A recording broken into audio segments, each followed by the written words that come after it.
Good afternoon, everyone. Sorry about the wait. We were having some technical difficulties on our end. All right. All right. Good afternoon. Welcome, and thank you for attending today's webinar as a part of Chagrin River Watershed Partners Winter Webinar Series for the 2023 to 2024 season. My name is Chris Fian. I am an AmeriCorps service member serving as the Watershed Steward at Chagrin River Watershed Partners. This is the third webinar as a part of our series where CRWP partners with environmental professionals to deliver educational presentations to other interested professionals and members of the public. We have been and will continue to promote this series through our e-newsletter, social media pages, and our website. If you're interested in learning more about this series, feel free to check out our website and sign up for more webinars that we have scheduled for the next few months. If you have questions, feel free to type any as we go in the question chat box on your screen, and we can cover them at the end of the presentation during the Q&A session. Just to let you know, today's presentation is being recorded and will eventually be uploaded to our YouTube page. I will also send a follow-up email, which will include a link to this recording so you can review it at any time. In addition, I will also include a survey in this email that helps Chagrin River Watershed Partners prepare high-quality webinars for the public and environmental field at large. A PDF file of today's presentation should be available on the GoToWebinar link and will also be uploaded to our website in the coming days. For today's webinar, Dr. David Burke from Holden Arboretum will present on Holden's work on beech leaf disease, a new forest pathogen sweeping across North America from its epicenter in northeastern Ohio. Dr. Burke will discuss the work taking place at Holden to uncover the causes of the disease, how it spreads, and the best ways to treat infested beech trees. In addition, Dr. Burke will cover how Holden Forests Gardens is attempting to inoculate beech tree saplings in hopes of cultivating resistance to this disease.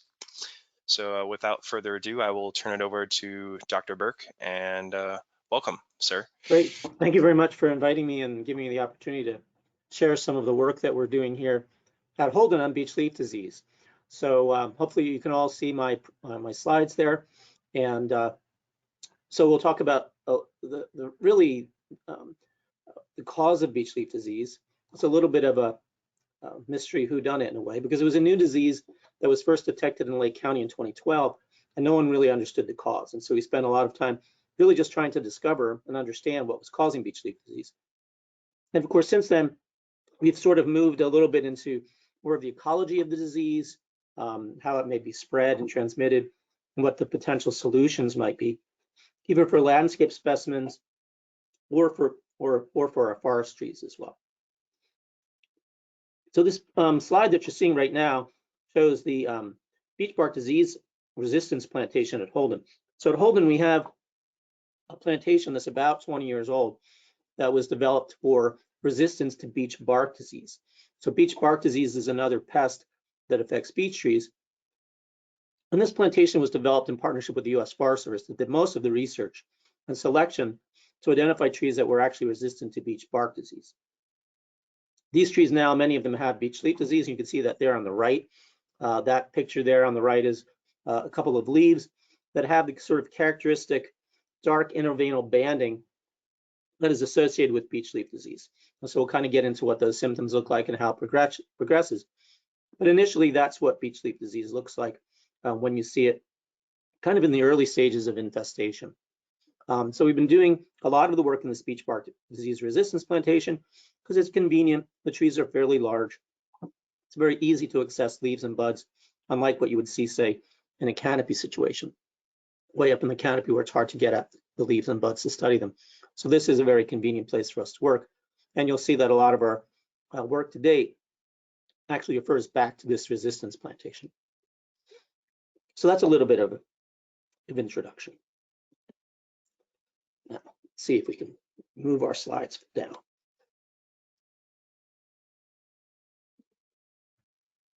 Okay.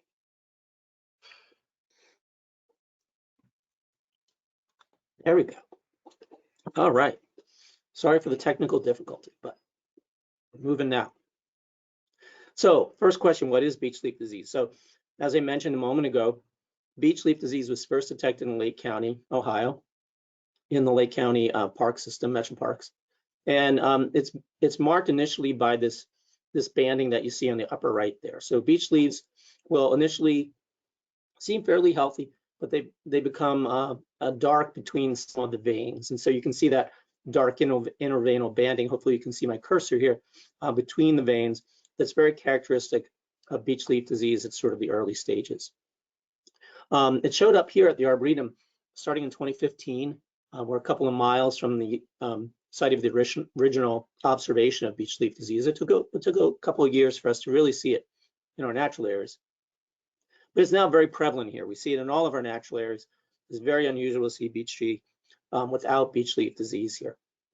We also see it in much of our collections. So we have collections, and in our collections, we also have different species of beech. And so we see it within our collection as well. Now, over time, the symptoms begin to change. And so you continue to see that dark interveinal banding, but the leaves also begin to change and they start to become somewhat shrunken and very thick and leathery. So when you touch the leaf, it actually feels very, very thick, like almost a leathery sort of appearance and feel.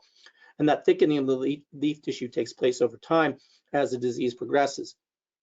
And as you get into some more advanced symptoms, you begin to see the leaves really becoming shrunken and distorted when they open. So these symptoms are apparent as soon as the buds open in the spring. It's not something that progresses over the course of the season. The leaves, as they come out, have these symptoms, and whether it's the dark banding or in more advanced stages, the leathery appearance or these sort of shrunken, aborted leaves that you'll get in many instances. And you also begin to get the browning of leaf tissue in many cases. So again, this kind of gives you a up-close version of beech leaf disease. There on the left is what we see as sort of a more early stage of beech leaf disease, where you have that dark interveinal banding and some puckering between the veins.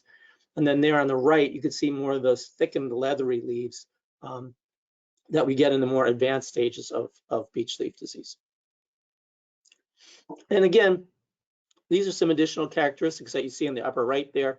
That is a bud that just opened, and you can see how distorted those leaves are. You can see the black areas of senescent tissue, and that bud, those leaves are not going to really advance much beyond what you see in that picture on the upper right. And that's a much more advanced and severe condition of beech leaf disease. Now, what is the effect on our forests? And the truth of the matter is that we're losing canopy.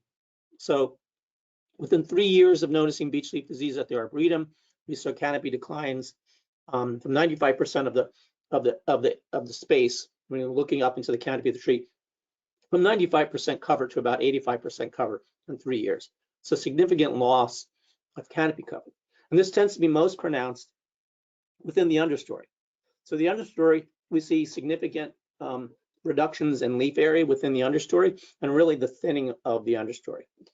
Now we're about 10 years or so from when beech leaf disease was initially found here at the Arboretum, and we're beginning to see the death of many canopy trees.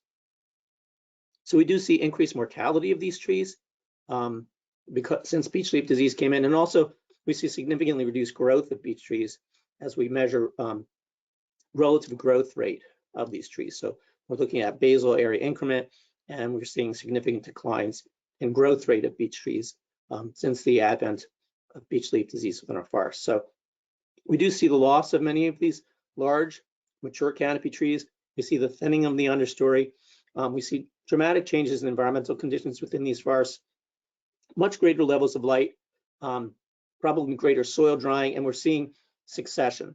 And in many of our forests, what we're seeing in our healthier stands, we're seeing a lot of tulip poplar and sugar maple coming into these stands because of the increased light availability. But in other forests, we're seeing more invasive plants and shrubs, things like buckthorn, multiflora rose, and other things coming into those forests that are not quite as mature and healthy and as some of our other stands.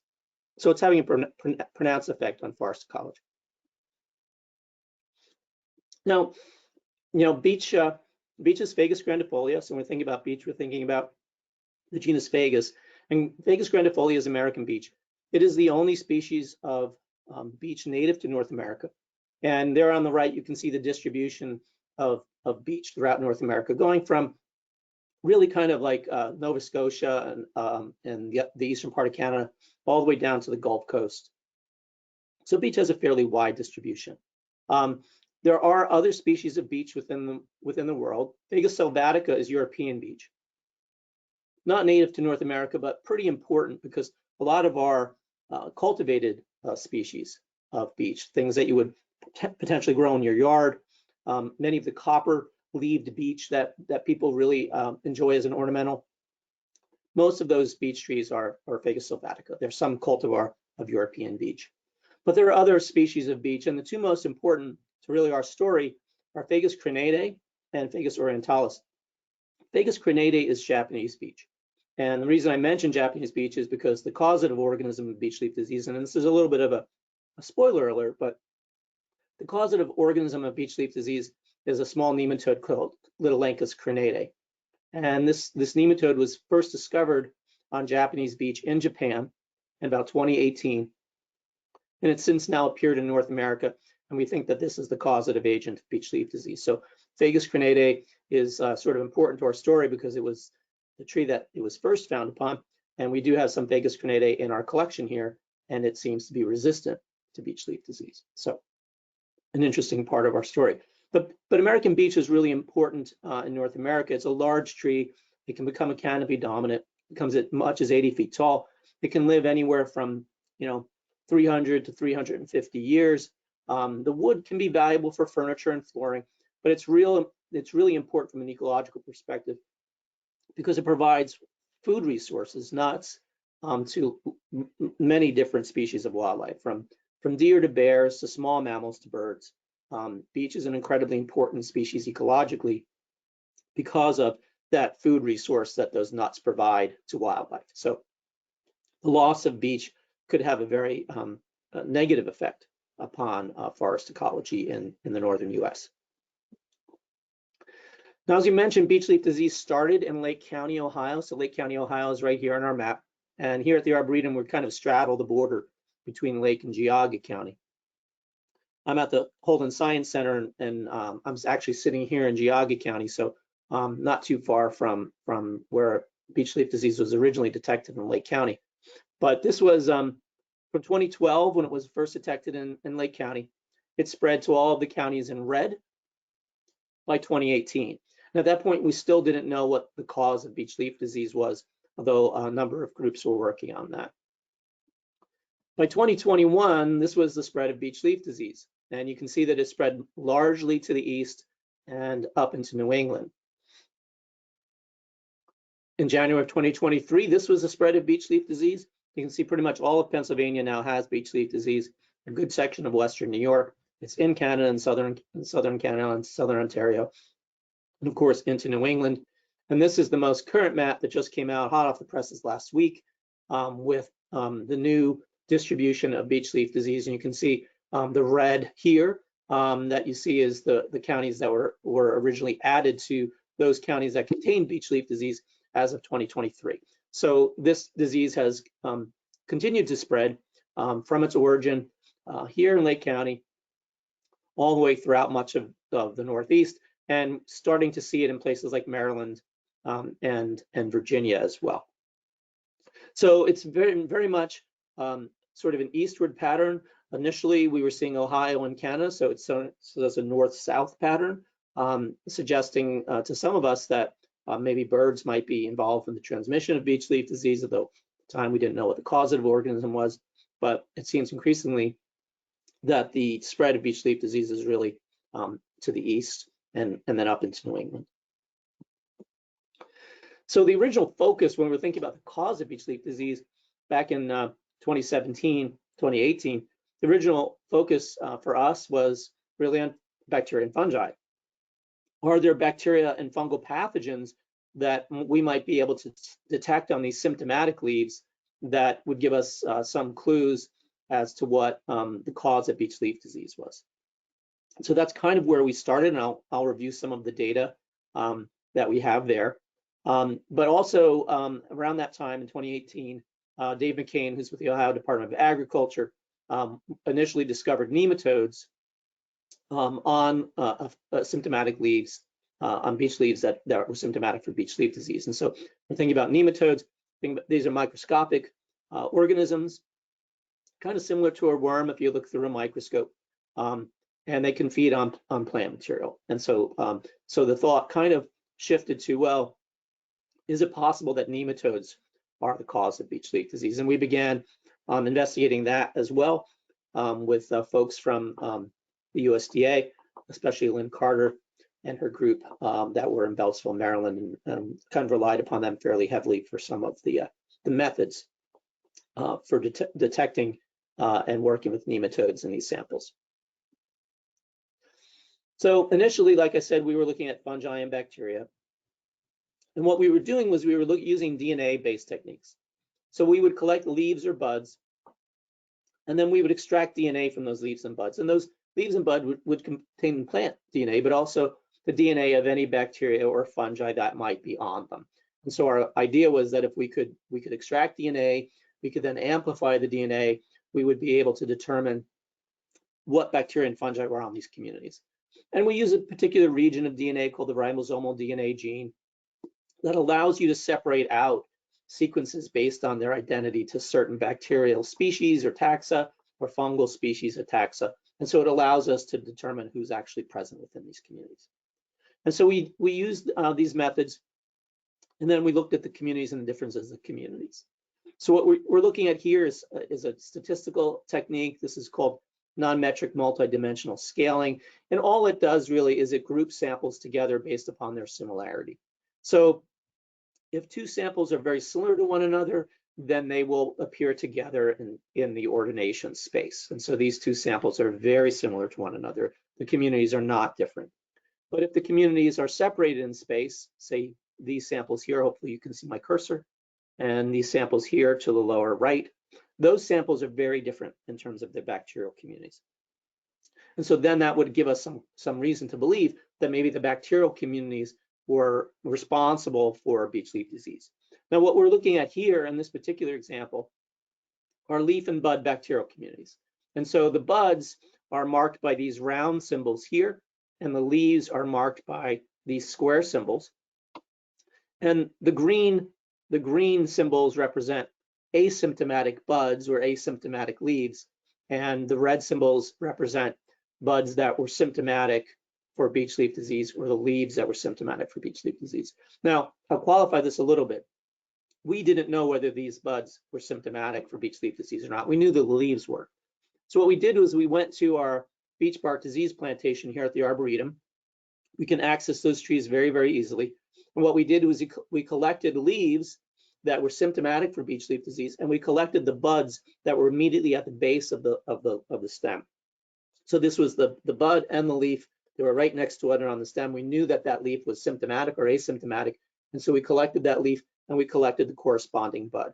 And so the buds have been coded as symptomatic or asymptomatic based upon whether they were next to an asymptomatic leaf or a symptomatic leaf.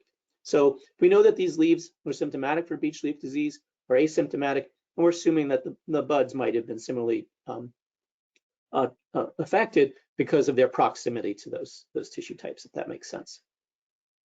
So what we did here was we looked at the bacterial communities, and what was interesting to us was that the buds had the same bacterial community. It didn't make a difference if the bud was next to an asymptomatic leaf or next to a symptomatic leaf. The bud communities for the bud bacterial communities were the same. But those bud bacterial communities were very different from the communities that we see on the leaves. And the leaves themselves had different bacterial communities depending upon whether they had beech leaf disease or whether they didn't have beech leaf disease. And so that led us to think that maybe bacterial communities were changing either in response to disease, or potentially there could be bacteria that were responsible for beech leaf disease in these samples. So to really kind of look at that, we had to do some cloning of the bacterial community. So basically, we're able to take the DNA sequences and we're able to clone them so that we can isolate them and then we can sequence them. And by sequencing them, we can identify these bacteria to taxa. And what this is showing here is it's just showing the results of some of our sequencing, and we're looking at asymptomatic leaves here and symptomatic leaves down here on the lower panel. And then here along the x-axis, we just have all of the different bacterial taxa that we detected. And what I'm trying to do with the colors is I'm trying to simply highlight differences in the bacterial taxa between asymptomatic and symptomatic leaves. So for example, this group Mucilaginibacter, we found in symptomatic leaves, about 10% of the bacteria that we were able to isolate were in this group, this genus Mucilaginibacter, but we didn't see any of them on asymptomatic leaves. Now that might lead us to think that this group of bacteria could be responsible for beech leaf disease, but Mucilaginibacter doesn't include any plant pathogens. So it's present on symptomatic leaves, and we're not entirely sure why at the time, but not on asymptomatic leaves. And so we saw some differences between asymptomatic and symptomatic leaves along those lines, but none of the taxa that we saw on these symptomatic leaves were really pathogens. We saw differences in the bacterial communities, but nothing really kind of jumped out at us and said, hey, this might be causing beech leaf disease. There was no smoking gun here where we could say, okay, this bacterial group might be responsible for beech leaf disease. We know we saw differences, but we didn't know what those differences were caused by. And because we didn't see any obvious pathogens, we kind of came to the conclusion that, well, maybe, bacteria aren't really causing beech leaf disease. Now, we also did fungal community analysis. We didn't really see differences in the fungal communities between symptomatic and asymptomatic leaves at the time, although in more recent work, we have seen some of those differences. But overall, we came away thinking that the bacteria and fungi might not be responsible for beech leaf disease, although they may be responding to the disease itself.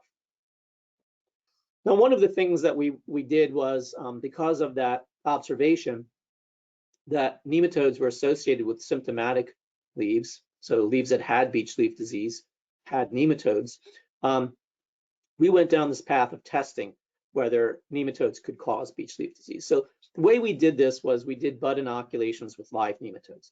So how do you collect live nematodes? Well, what you do basically is you go to the trees that are infested, you collect symptomatic leaves or buds, so leaves that have symptoms of beech leaf disease.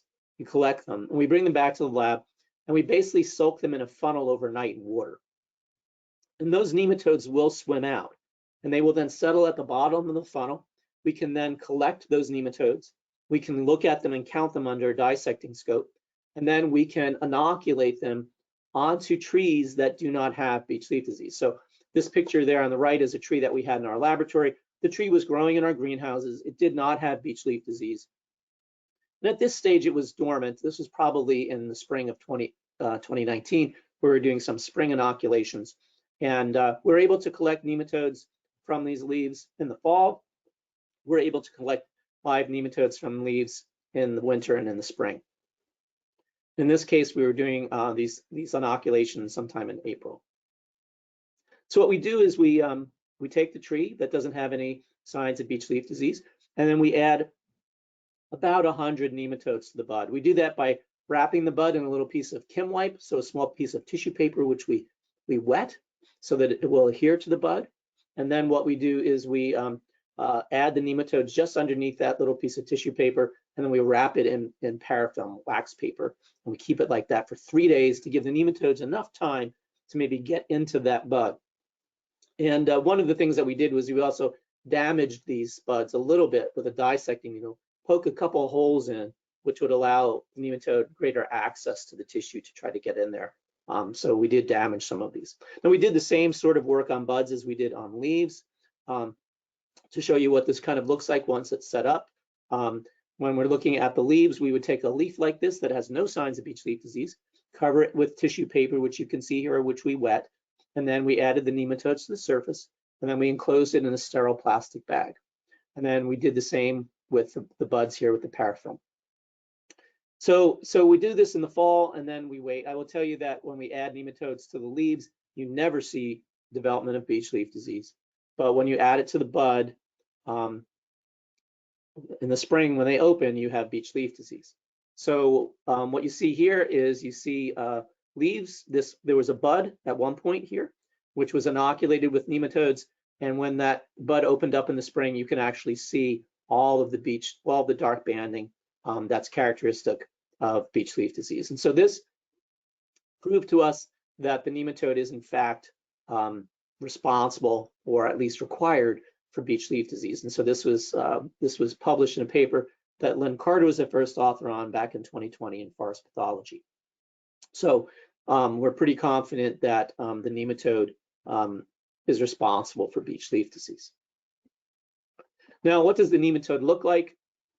These pictures are from Lynn Carter's lab at the USDA, and they're using scanning electron microscopy to actually look at what these nematodes, to see what these nematodes look like. And so this is at the base of a beech bud scale.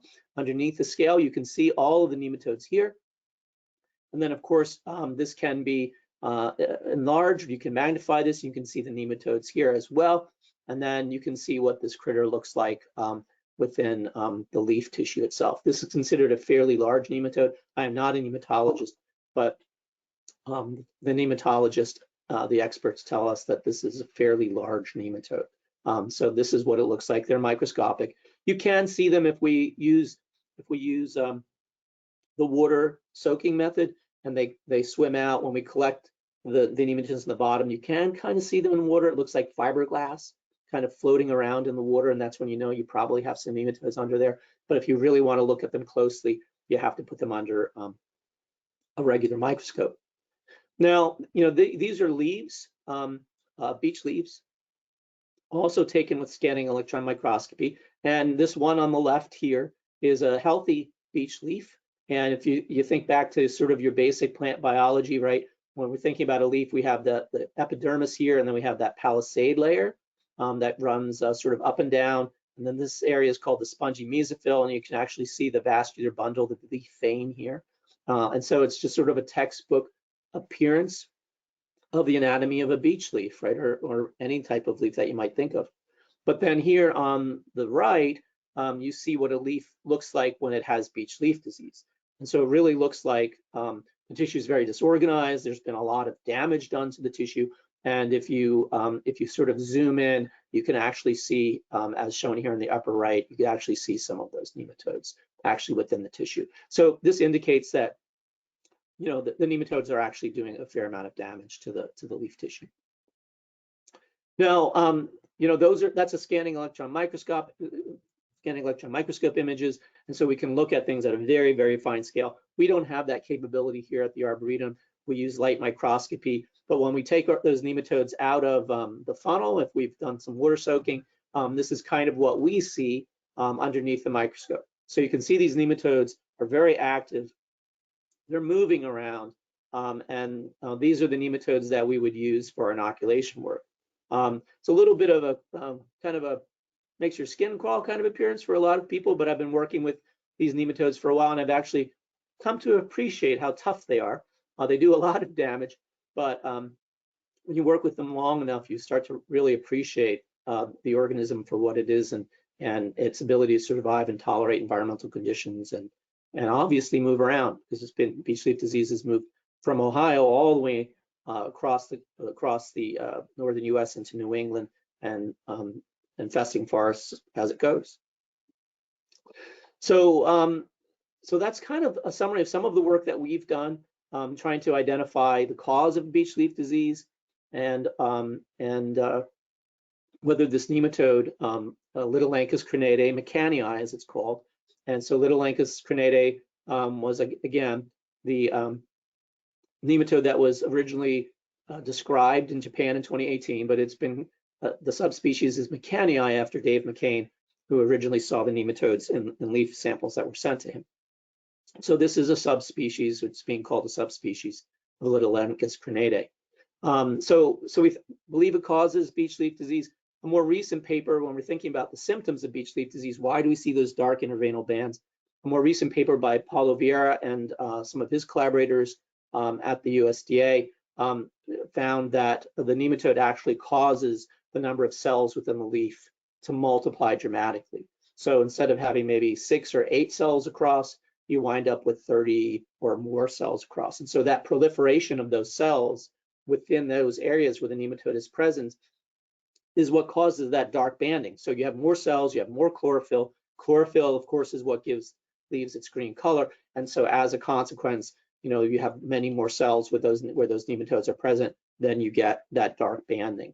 And so it may very well be that where we see those dark bands on those leaves, that's actually where you have the nematode. And where you don't have the dark banding, that may be a section of the leaf that doesn't contain the nematode. And so we're beginning to understand more about this nematode, how it changes cell division, how it changes maybe the physiology of the leaf so that we see the symptoms that we see, and how it alters the anatomy of the leaf to its benefit, because obviously the nematode is feeding on the leaf tissue. Now, I mentioned that we've done some additional work on the microbial communities on the leaves. We've done, instead of just the work that we had done here at the Arboretum, we've done a much larger study involving 9 different sites in Ohio and into Pennsylvania. And these samples were collected back in 2019 or 2020, before beech leaf disease had really spread into Pennsylvania even. So some of these sites here on the bottom of our graph, this ANF is Allegheny National Forest, north and south, or south.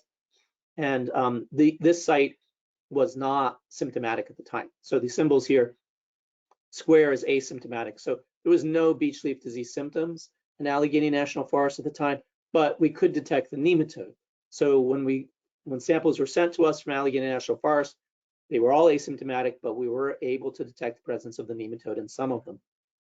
And what this is showing our fungal community analysis. And again, this is that ordination technique where if the symbols are close to one another, then they're very similar. And if they're far apart, then those communities are very different. And you can see that Allegheny National Forest, the symbols are somewhat close to one another, but with the nematode itself begins to change those fungal communities. And so we do see a separation there. It's not, it's not the same community as soon as you have the nematode present. We see that with other samples as well. These are samples that were collected from the wilds closer to Columbus. And again, they're similar to one another, but the nematode begins to cause changes to those fungal communities. So the nematode does cause changes to the fungal communities. We see changes in the fungal communities with the presence of the nematode and the presence of symptoms. And we've done a much more thorough job of looking at the communities. So we're not using cloning anymore. We're using a technique called high throughput sequencing. This is a technique that was pioneered a couple decades ago, and that was actually used, for example, to sequence the human genome. So we're using these techniques now. So instead of really being able to look at a few hundred sequences from bacteria or fungi, we're able to look at millions of sequences from fungi, bacteria. And I think there's about 6 million sequences of fungi represented in this analysis. And what we're showing here is we're showing asymptomatic leaves and symptomatic leaves collected across our 9 study sites. And these are all of the taxa, these are the genera that we were able to detect, the genera of fungi that we were to detect in these samples. And the one thing I want to point out here is this group in sort of yellow-orange, Arrecife. What we're seeing is we're seeing much more Arrecife on symptomatic leaves as compared to asymptomatic leaves. And this is interesting because this group, this genus Arrecife, contains those organisms that cause powdery mildew in plants. So we're seeing a greater prevalence of the fungi that cause powdery mildew on symptomatic beech leaves.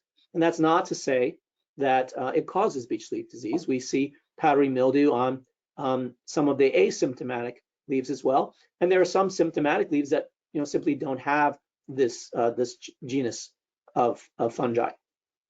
But so we're not suggesting that it causes beech leaf disease, but we think that what happens is with beech leaf disease and the damage to the tissue that the nematode causes, it allows for other organisms to come in and create secondary infections, for example. And so the damage that the nematode is creating may then make the environment on that leaf conducive to the growth of things like powdery mildew. So in that sense, the nematode's doing damage, but then you have other organisms, potential pathogens like Arrecife coming in that can further damage the leaf tissue and cause problems for the tree. So in a way, kind of like a 1-2 punch. So that's kind of the backstory on beech leaf disease. That's kind of the whodunit mystery, if you will, from the time it was first detected in Lake County to some of the work that we did in partnership with folks at the U.S. Forest Service, with folks at the USDA, and trying to determine the cause of beech leaf disease, and also whether bacteria and fungi might be involved to some degree. Now, since then, we've kind of gone in a couple of other directions. And I'll talk about those directions now. One of them is control. How do you control beech leaf disease? The other is how is it spread? Within a forest or between forests. And then the other question becomes, are some trees resistant or not?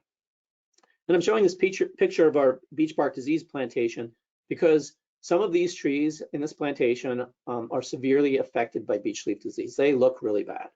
But there are other trees that look really good, and they're right next to them.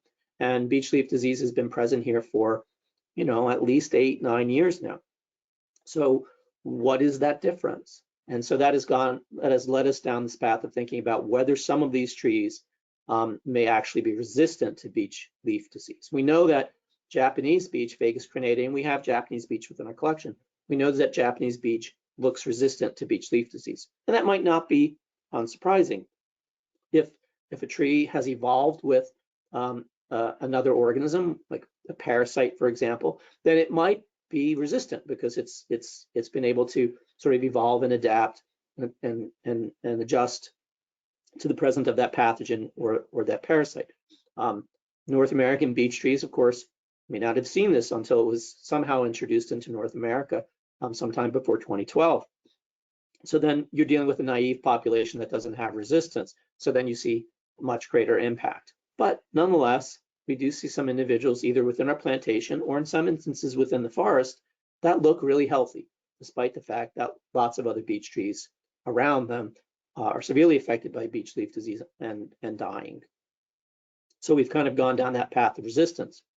And one of the other things we did was we looked at the nematode life cycle, and we did that, in that beech bark disease plantation. What we did was we collected buds or leaves every couple of weeks for 18 months. So we did this over a course of more than a year.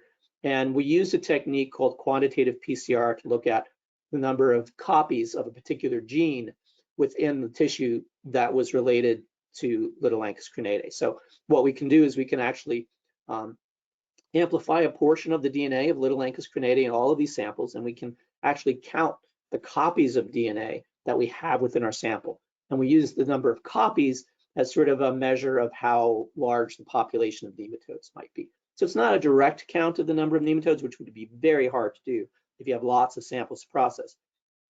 But it gives us an idea as to whether the populations go up or down or not.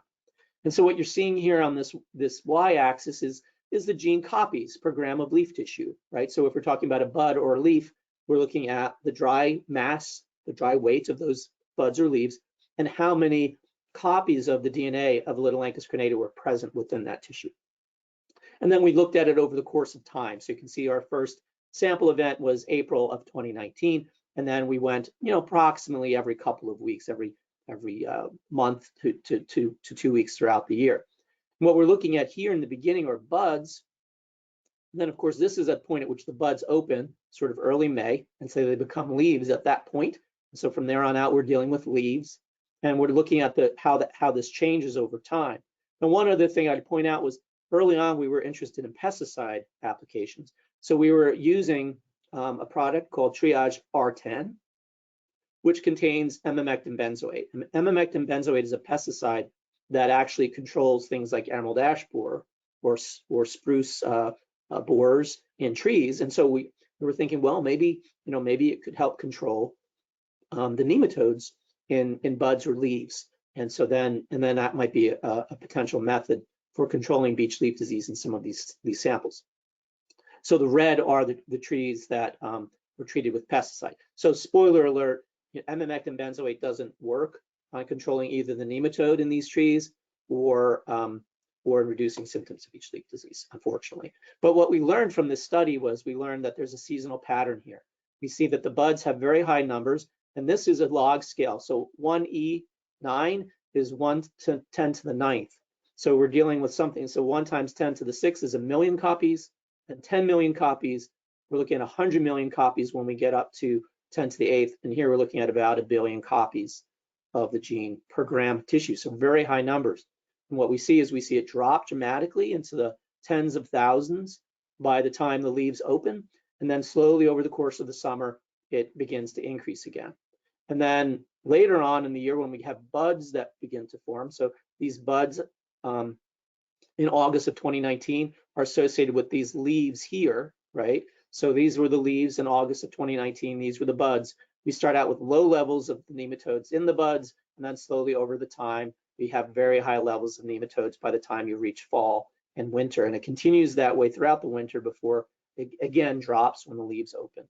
So we think what's happening here is that these nematodes, once they establish in the tree, can remain established in the tree. What they do is they move from the leaves and they begin to infest the adjoining buds in August into September. So that, but in August, you know, a smaller percentage of the buds have beech leaf disease. But then as you go over time, a greater and greater percentage of the buds have the nematode, Litholanchus crenate. So by the end of September, all of the buds we collect have the nematodes. So we believe that they're moving from the leaves into the buds in the fall, probably moving on a water film, because these nematodes probably need a water film to move from the leaves into the buds. And then once they're in the buds, they begin to cause that damage in the buds. They maintain themselves in the buds over winter. They do the damage to the leaves in the bud stage, so that when they open up in the spring, they already have those symptoms of beech leaf disease because they've been damaged by the nematodes in the fall and in the winter as they've fed on them and changed the growth and the anatomy of those leaves. So we think that that's what's taking place once the nematode is in the tree. It can maintain itself this way. But it also suggests that there may be dry years, for example, where we may see declines in the incidence of beech leaf disease, because if it's dry fall, the nematodes may not be able to get to the buds quite as often. It's also suggested to us, we don't have evidence for this right now, but that if you do structural pruning on some of these trees and you open up the canopies to allow more light and air circulation, especially for ornamental landscape plants, that might actually hinder the ability of the nematode to move from those leaves into those buds in the autumn, and that could, at least for landscape specimens in our yards, that could actually help improve the symptoms of beech leaf disease, reduce the symptoms of beech leaf disease on those ornamental specimens. One of the other things that we've done, here is we've actually looked at the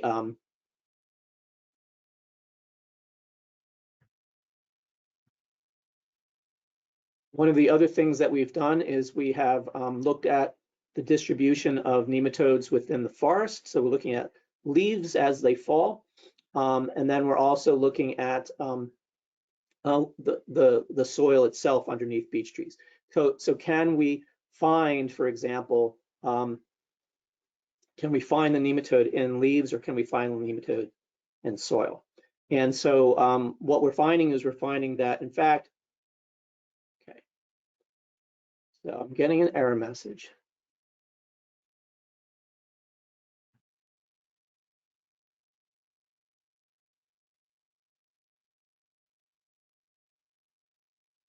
So hoping that you can see this. We can see the PowerPoint presentation and all the edit bars on top, Dr. Okay. Burke. That's interesting. It's giving me an error message that's saying that it's paused for some reason. Okay, are we back to the full screen? Yes, Okay. we're looking at Lee Crenate in the environment. That slide. Okay, great. Yeah, I was getting an error message saying it was paused. I don't know why it did that, but we're back. So, so what we're doing is we're looking at the presence of the nematode Litholanchus crenate in the leaves and in the soil, and we're looking at all nematodes, and we're looking specifically for this nematode that causes beech leaf disease. And what we can see is that in leaf litter, when we look at leaf litter, all of the samples that we collect, all the leaves we collect in the forest have nematodes in them, but only about 10% of those samples actually contain Litholanchus crenate. So it's present in leaf litter, and we can detect it, but not in all of the leaves.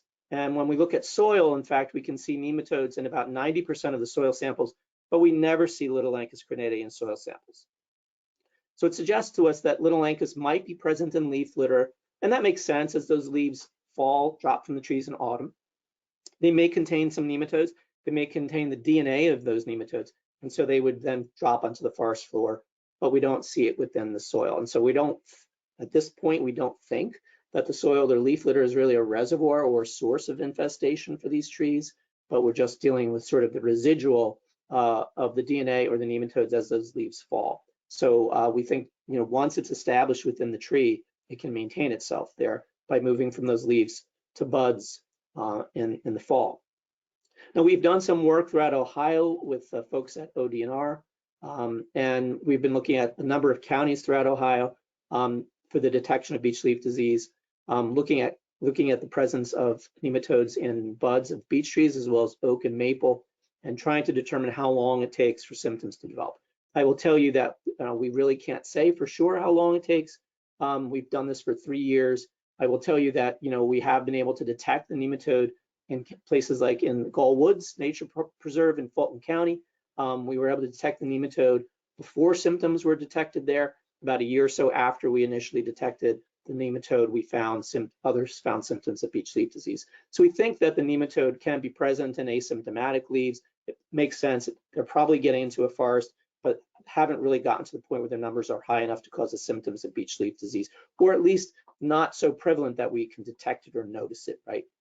So this kind of monitoring work is ongoing.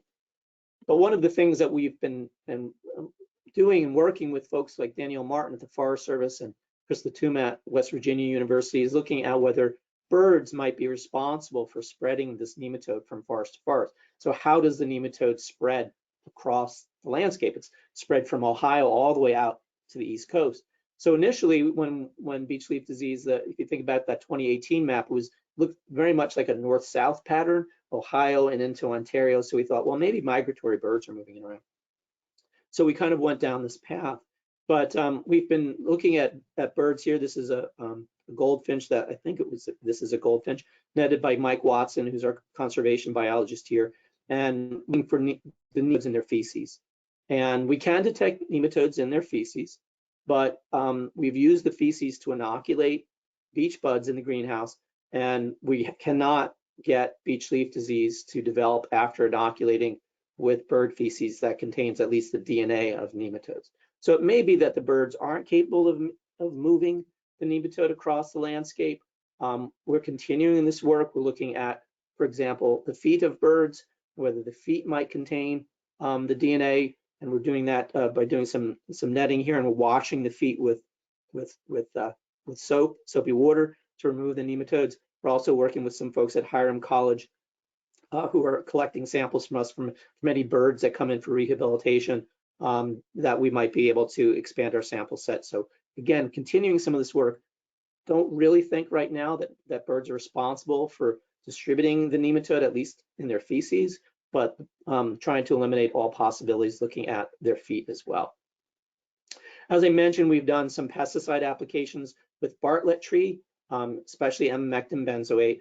And I'm going to show a little bit of result that was provided to me by Dan Volk about some of the work that the Metro Parks was doing with Davy tree on polyphosphite 30. So again, I kind of covered this a little, looking at emamectin benzoate to see if it could reduce the nematode and symptoms of beech leaf disease.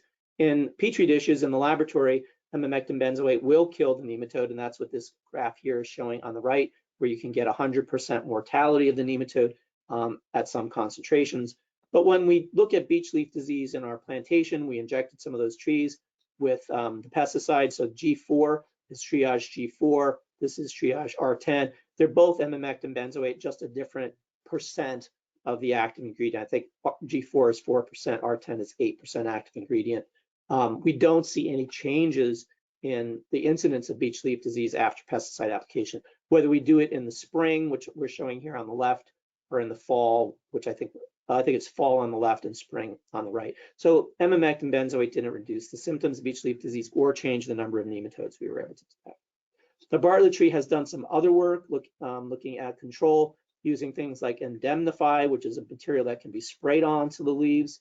And they were working at Klein Nursery in Perry, Ohio. And what they were able to find was that Indemnify sprayed onto the tree did reduce the incidence of the nematode and the frequency of symptoms.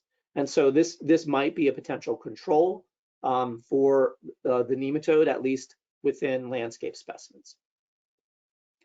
The other approach was polyphosphite 30, which is what Davey Tree was working on with the Cleveland Metro Parks, and they showed good results where applying polyphosphite 30 dramatically reduced the incidence of beech leaf disease. You can see these leaves here in the center photo looking pretty healthy and free of beech leaf disease, and they also saw dramatic reductions in the number of nematodes and the canopy cover associated with polyphosphite 30 application.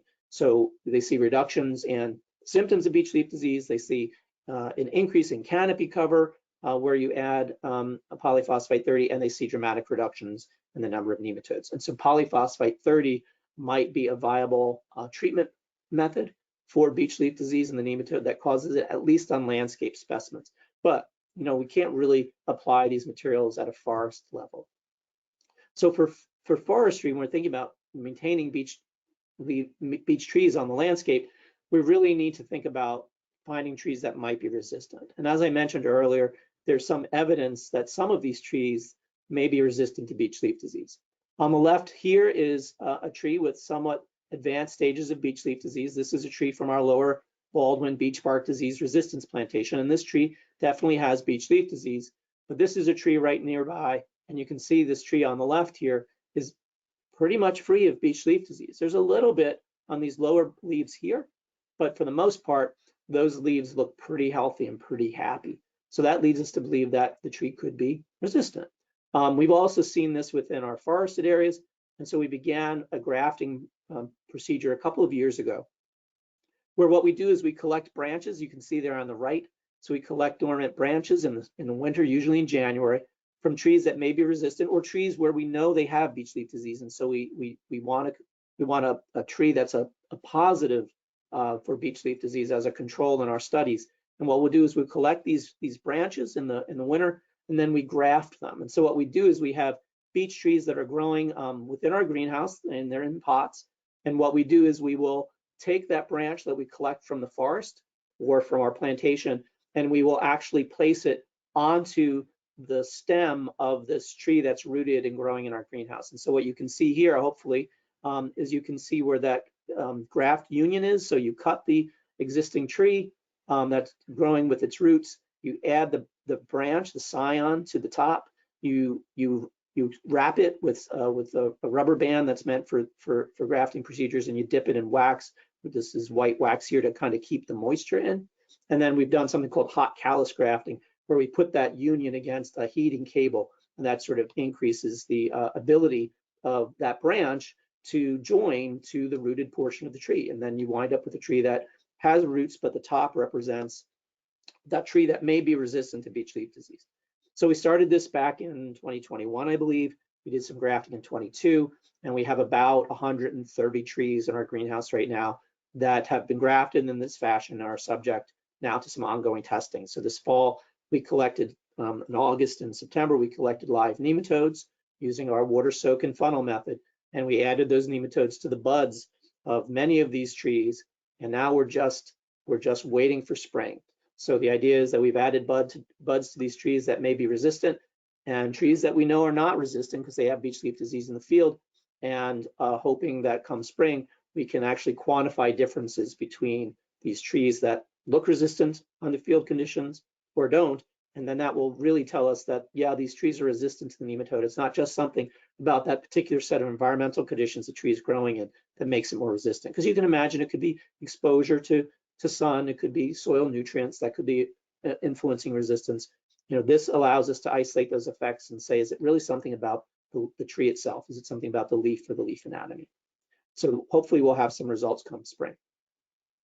So that kind of gives you some sense as to what causes beech leaf disease, how it's spreading within the trees once it's established. We're still looking at this question of how it moves among trees, between forests. Is it birds? Right now, we don't think it's birds.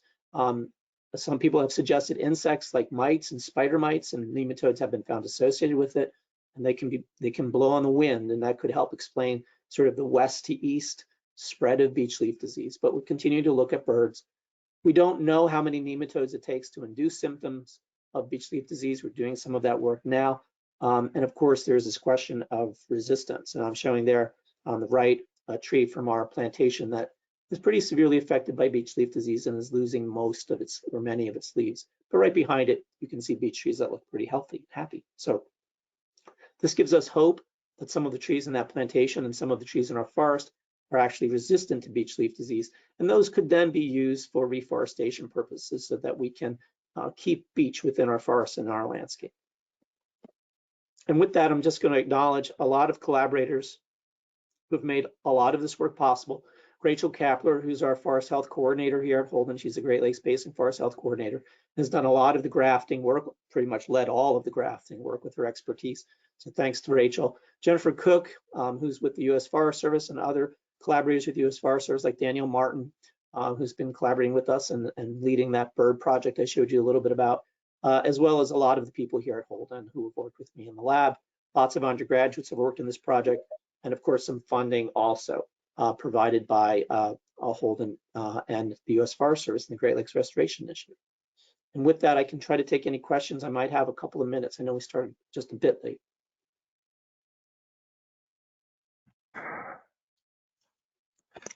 Dr. Burke, thank you again for taking the time to present on your work and research at Holden Arboretum. Yeah, I personally found how you walk through the history of uncovering the disease and the exploration of the different causes quite fascinating, because in a way you were, well, at least the researchers were acting as detectives investigating a case, trying to figure out where is this actually occurring. Very much, yes, like an Agatha Christie novel. Yeah. So we do have two questions so far in the chat. Sure. So I can just read them out to you, and That'd be great. you can answer if that'd be right. Okay. All right. First one was asked by Alan Schwake. What is the time span of the symptoms for beech leaf disease? So the nematode is causing the damage in the spring or the fall as soon as it infests the bud, and over the winter. So when the trees open up in the spring, they already have the damage that you see. It's either that dark interveinal banding, or in severe infestations, they can become really thickened and leathery. So that those symptoms are apparent as soon as the buds open and the leaves unfurl. And the symptoms really don't develop further after that. It's not as though they progress over the course of the year. What you see in the spring is pretty much what you're going to see all year round. And so this has led some people to really say, well, you know, beech leaf disease may not have been the best name. It may really be more like beech bud disease, right? Because the damage is taking place in the bud. So once the bud opens and and furls onto the leaf, those symptoms are already present. And they don't really advance much beyond that. Those are the symptoms you've got. So so it's not a question of really seeing the leaves and then looking for the symptoms over the course of the year. If the nematode is there and it's causing the damage, you'll see those symptoms immediately after bud break. I see. Yeah, I actually had one of my own questions that went along with this part of the conversation. I was wondering, like, how much time usually passes between the initial infection of the buds and like when symptoms begin to show up? Like, is there seasonality to it, or like, I don't know? You know, we know that the nematodes are moving from those leaves into the buds starting in August and into the fall. Okay. But how long does it take from the time the nematode enters a forest to the point at which you're starting to see symptoms? We don't know. We Okay. also don't know how many nematodes it takes to cause those symptoms. Is it 10 nematodes? Is it 100? So, you know, that idea of an infective dose, how many individuals of the organism does it take to create symptoms, is just not something we understand right now. Yeah, sure. Yeah, I mean, totally understandable. It's an evolving science, Yeah, it's rapidly changing. still a bit of a mystery. Yeah. Someone asked, during what times of the year can one typically find nematodes in the soil? Well, I think, you know, nematodes are pretty common within soil. So there's lots of species of nematode, just like there's lots of Yeah. species of fungi. And Yep. so they're and nematodes can run from pathogens to predators of other organisms, and some of them are actually really beneficial. So you can purchase beneficial nematodes and use them in your gardens, for example, to control other pests like flea beetles or wireworms, for example. So nematodes kind of span the gamut from those that cause damage to plants to those that are actually helping to control pests on plants. So there's lots of nematodes in soil. Yep. And we can detect them at any time of the year. So whether we sample in spring or winter or summer or fall, we'll detect nematodes. So it's really the question of whether, for us, it was the question of whether Littleanchus crenatae could be detected or not. And we really don't see Littleanchus crenatae in soil. So regardless of what time we sample, we don't see it in soil. We will see it in leaf litter, but not soil. So that makes sense. It's probably not a nematode that would live in soil. It's clearly a plant pathogen. So yes, so it probably needs the plant itself to maintain itself. I see. Okay, thank you. Someone was asking a question on the mortality rates of this disease. Can you elaborate on that for a bit? Yeah, so the mortality rates right now, so some people have been suggesting that you can see mortality in 2 to 5 years. I think a lot of that is anecdotal. When we go through our forests, we see adult mature trees dying. It's been about 10 years, and we've seen trees dying for the last couple of years. We've just begun to quantify it, so I can't give you actual numbers. We have some long-term plots here at the Arboretum that were set up in 2009, and we've measured beech trees as well as oak and sugar maple and tulip poplar, anything that appears within these plots since 2000, the spring of 2010. So we're able to look at that data set, and we're able to say, okay, this is what mortality was like prior to 2015 when we first noticed beech leaf disease here, and this is what it's like since then. And we can actually look at annual changes in growth rate.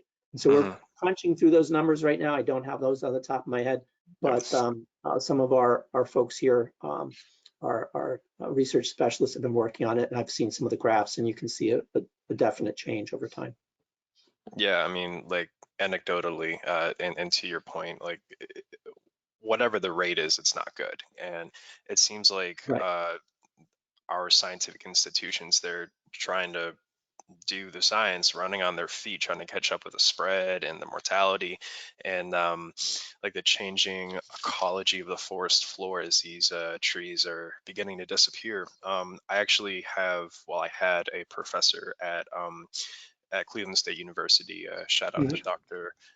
Walton, who specializes in researching the redback salamander in beech maple forests, and he used to describe how declining beech trees are affecting the abundance of redback salamanders in these forests. And in fact, someone actually had a question along this line. Somebody asked, what sort of plants are now replacing beech trees? Like, is there any? You spoke about invasives now occupying the land around dead beech trees. Can you expand on that? Yeah, so it depends on the forest. So, in some of our mature forests where we have very healthy old growth beech maple forests, for example, what we see coming into those forests are things like tulip poplar and sugar maple. And so we're seeing the forest kind of change over potentially to a forest that instead of beech sugar maple might be tulip poplar sugar maple. So that's what we're seeing. And that's a problem in a way. Tulip poplar is a native species, but it doesn't produce those nuts that beech produces, right? So it doesn't produce hard mast. And so from the perspective of food resources for wildlife, tulip poplar is just not going to provide wildlife with the same type of resources that beech would provide. So even though we're seeing natives come into these mature, healthy forests, it's still going to have an impact on forest ecology, at least from the point of view of wildlife resources. But in other forests that aren't quite as healthy, that are younger, what people are seeing is they're seeing things like buckthorn, multifloral rose. They're seeing these invasive shrubs coming in because the canopy is opening up and you're getting more light. And so it's actually leading to a greater incidence of some of these invasive shrubs within those forested sites, which obviously is not a good thing. So, so I think it will depend. I think the future composition of these forests will depend on the forest itself, its age, to the extent to which their invasives may be present in other species. So it will vary from site to site. Yeah, I see.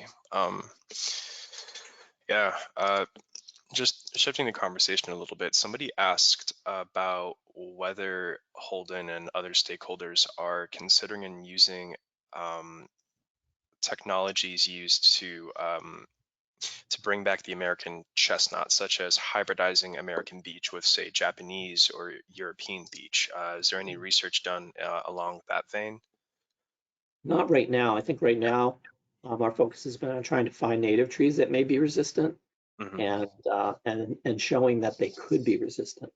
Hmm. Because you have native trees that are resistant, even if it's a relatively small percentage, even if only maybe 5% of native trees are actually resistant to Yep. to beech leaf disease, then that would be the best thing to do, would be to try to identify those trees, collect them, propagate them, and then provide them to the community, rather Yep. than try to do hybridization approach. But that's always something that could be looked into down the road if necessary. But obviously they're still working, Yeah. trying to develop a chestnut that's resistant to chestnut blight. And I think that becomes a really long road to Hmm. travel. It kind of seems like that's the road we're on right now, and we're just getting started. I know you mentioned earlier when describing mortality rates that in Lake County, there were reports of beech trees, like the first beech trees being infested, dying like 10 years later, that were infested with the disease. Um, I suppose like here I'm like trying to tie this into a question that was asked about like the recovery of infested trees. Mm. Are you at all aware of any instances where an infested beech tree was able to get rid of the disease? No, I think some of some trees will respond to beech leaf disease. We've seen trees let out a new flush of leaves in June. Trees that Yep. are severely affected, they send out a second flush of leaves. Those leaves tend to be much larger than the initial set. They also have a tendency to be a little bit more yellow in color, so maybe not as much Hmm. chlorophyll present in Hmm. some of those leaves. But how that ties into sort of carbon gain by the tree, is uncertain. We do see some changes in trees in terms of the incidence of beech leaf disease from year to year, it seems. But that could be due to weather conditions, like I mentioned earlier. If it's Yeah. drier in the fall, the nematode might not be able to infest the trees. We're not Yeah. sure to what degree they're killed by cold winter temperatures. Hmm. So, so some of those changes from year to year in the incidence of beech leaf disease may very well be affected by those environmental conditions, and we just don't understand that right now. Yeah, sure. Understood. Yeah. I see. Someone, so some people had questions about other possible ways of combating L. crenetiae. Is that, how do you pronounce it again? I say Little Ancus crinae, so, I think it's but I'm crenetiae. from Got New Jersey, so it. Sure. I probably Um, pronounce. yeah, and Anthony Casey asks if are there any predators of Lancris crenetiae been identified, and whether they could possibly be used to combat the disease? Yeah, not to my knowledge. I mean, Yeah. that's definitely something, biocontrol is definitely something to look at down the road, whether Hmm. it's uh, an insect of some kind or whether it's a Hmm. fungus or Hmm. a bacteria. Hmm. We haven't gone down that route, and it's possible that others have, and I'm just not aware of the work, Hmm. um, but certainly biocontrol is something that can be looked at over I see. time. Yeah, sure, sure. Possibly another route in combating the Yeah, disease. for sure. Let's see. Here I'm looking at other questions.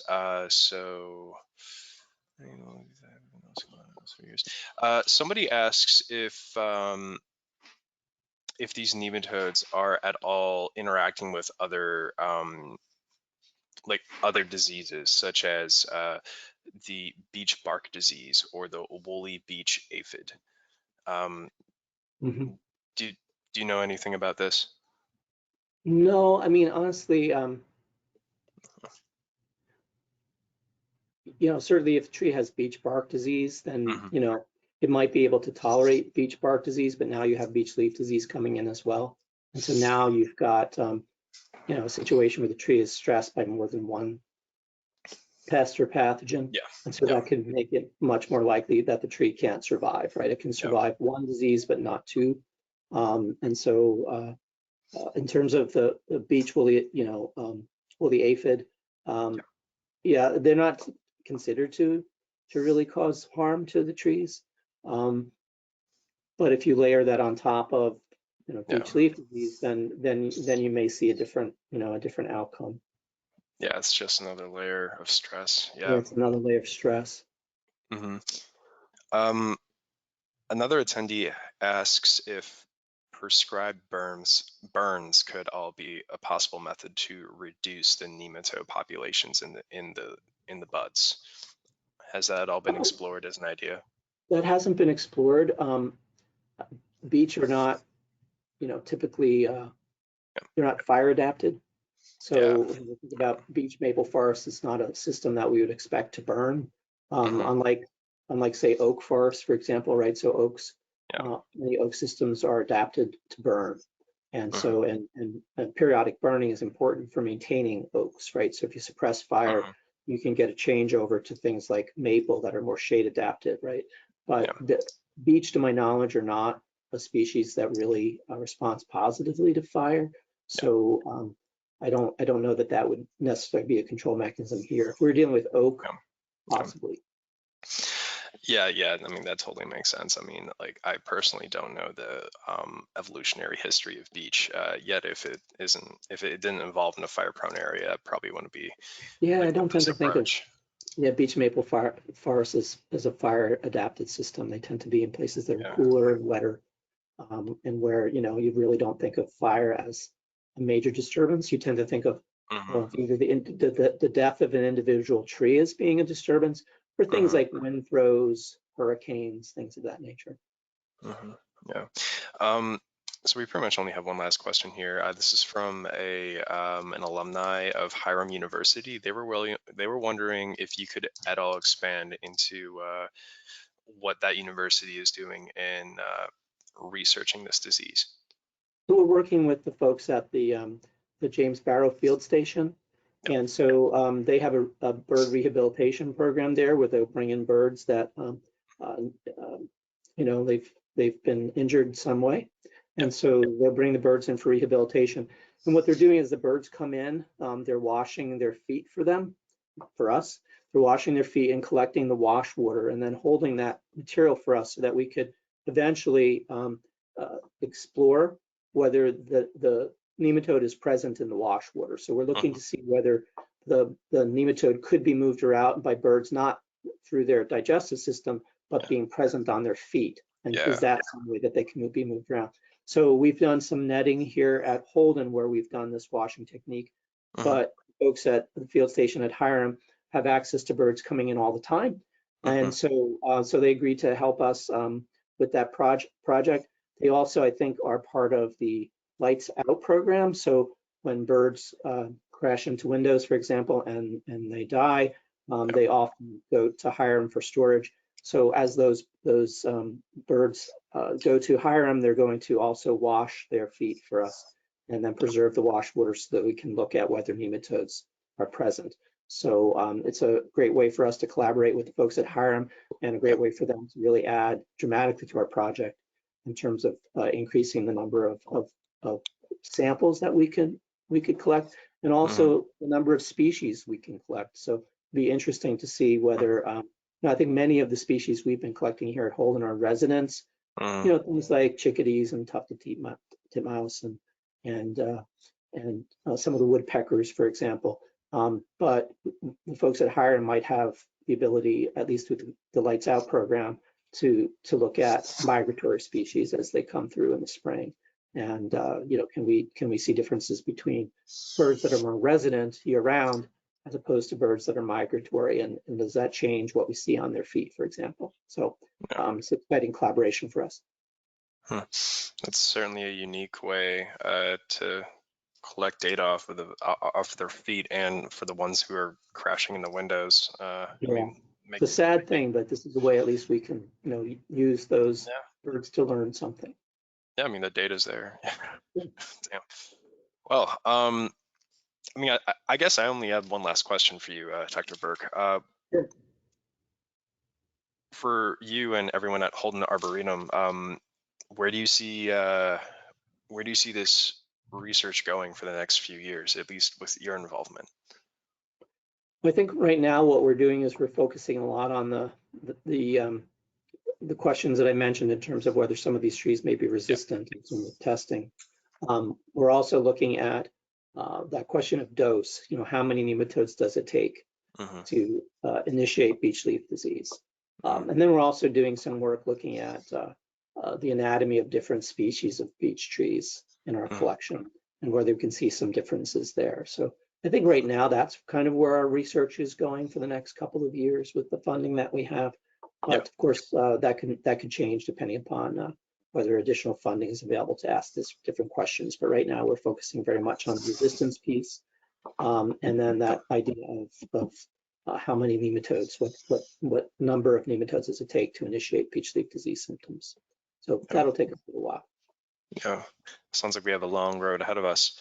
I, for one, hope to one day plant a beech leaf disease resistant beech tree sapling in my front yard. Me too. It would be a Yeah. great thing. Yeah, it would be. All right. Well, I think we're going to wrap up here, Dr. Burke. To the attendees, thank you everyone for attending. And I think we had a excellent discussion at the end. Some folks had some great questions for us to talk about. I also would again like to apologize for the technical difficulties we had in the beginning, something with the audio of my computer, but clearly we worked that out. And yeah, this is just our third episode of our webinar series, and CRWP will continue to promote our webinars through social media. Next week, we have one regarding the Cheers project in Cleveland on the Port of Cleveland shoreline, so we'll be promoting that. And Dr. Burke, thank you for coming out again, sir. Appreciate it. My pleasure. Thanks so much for inviting me. All right, thank you. Take care, everyone.